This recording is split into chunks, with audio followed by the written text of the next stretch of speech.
अरे परा सरळ पाड ना. ए दादा इथं कोळप मारायचं बंद कर. अरे पण काय झालं? आई तो रानाच्या वाटण्या केल्या ना, तो दादाला जास्त जमीन दिली, तो मला कमी दिली ना. अरे परा तुला जमीन कशी कमी देईल? तू मग पोरग आणि हे बी मग पोरग. आई तू गबस बरं.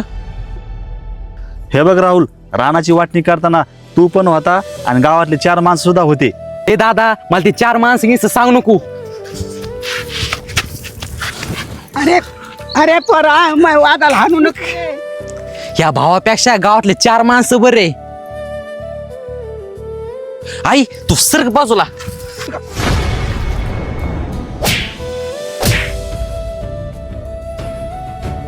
तुला काय वाटतं माझ्या नवऱ्याच्या पाठीमागं कोण नाही?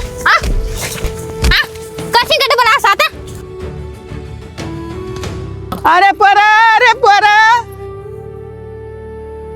अरे परा तुझी बायकोला मारायली रे त्या भाला.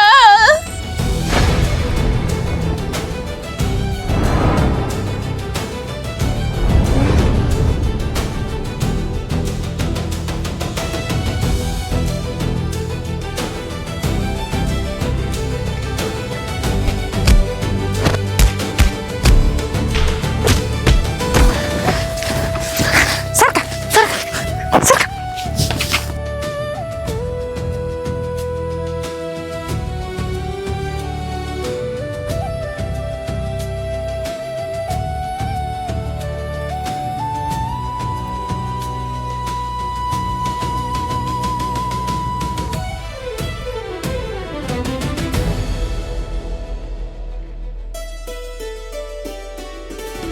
गाव फक्त मजा बघण्यासाठीच असतंय, कारण किती जरी काही जरी झालं शेवटी भाऊ भावालाच काम येत असतो.